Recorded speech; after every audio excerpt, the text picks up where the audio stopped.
This morning, doctors in Idaho could face criminal charges for performing an abortion in almost all cases, and that includes emergency room doctors. Here's why. The Supreme Court is allowing the state's near-total abortion ban to take effect on Friday in a blow to the White House. Idaho law says physicians can only perform an abortion if it will prevent the death of the mother. That's the law in Idaho. The Biden administration is arguing that federal law requires emergency room doctors to provide what's known as stabilizing care, and that includes abortions if a patient's health is in serious jeopardy.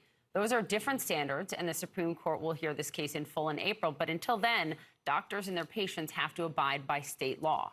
Joining us now is Dr. Stacy Seyb, an obstetrician, gynecologist, and maternal fetal medicine specialist at St. Luke's Health System in Boise, Idaho. Doctor, we appreciate your time, and I want to start there. The tension between what you feel you're bound by based on federal law versus what you are now grappling with based on state law, and what that does in your approach to the job. Well, EMTALA, or the Emergency Medical Triage and Labor Act, is nationwide. Any hospitals who receive CMS money, Medicare, Medicaid, et cetera, must abide by this law, which basically protects and makes sure that hospitals will take care of patients who present either in labor or in a medical condition, regardless of payment, et cetera, et cetera. And they either have to be taken care of there or sent to a referring hospital that has a higher level of care. Now, what we're trying to do is try to figure out the types of things that we can treat as physicians when it comes to abortion type care and medical emergencies in pregnancy. I think there are a lot of things that can happen, especially infection, bleeding, that are very life-threatening to women before a pregnancy is viable. And we want to make sure that we're able to treat those without the fear of being prosecuted. We've asked the state to try to clarify through their laws, what are these exceptions? And so far, we haven't gotten any response on that. And instead, we've tried to use EMTALA as a place to make sure that we can treat our patients. Do you fear that you, right now, until the court decides, are facing the potential of criminal charges? If you follow EMTALA, the federal guidelines, that could put you in violation of the state law. Well, I'm not sure that necessarily, yes, I mean, it could to a certain extent.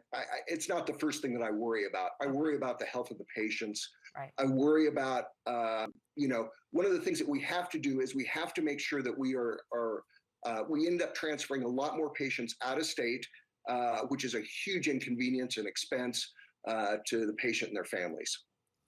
When you talk to your lawyers, what do they tell you? Do they have more concrete guidance? Do they have a better sense of kind of what the line is for you? Oh, not at all. Not at all. I mean, this line is really something that is medically driven. And I think, we as providers have not had any say whatsoever really in helping define what these boundaries are. Every second counts, right? As an ER physician, as an OB/GYN, et cetera. I wonder how this is playing. Yeah, I can. How this is playing out, for example, in emergency rooms, right? If you even have to second guess yourself as a physician and not just be thinking about the health of the patient, as you said, is your first priority, but also think about any jeopardy to you, how does that impact potential health and safety for patients? Oh, I think it delays treatment. I think things that would have been, addressed earlier are being delayed. People trying to find out, okay, especially if it's someone who doesn't deal with it on a regular basis.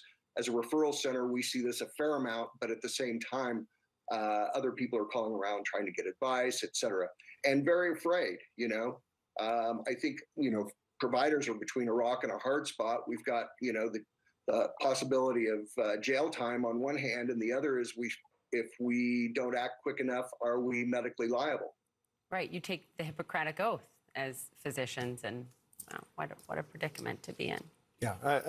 Just one quick one before I let you go. Is the view right now that you have to wait until somebody is dying, and I understand there's probably some ambiguity in how you would define that, but before you can act? Yeah, I mean, I do think someone has to be really on the doorstep of being severely ill and or already possibly have long-term damage to their body, their fertility, or other things like that. Dr. Stacy Seyb, thank you very much for being with us this morning. Really helpful. Thanks for having me.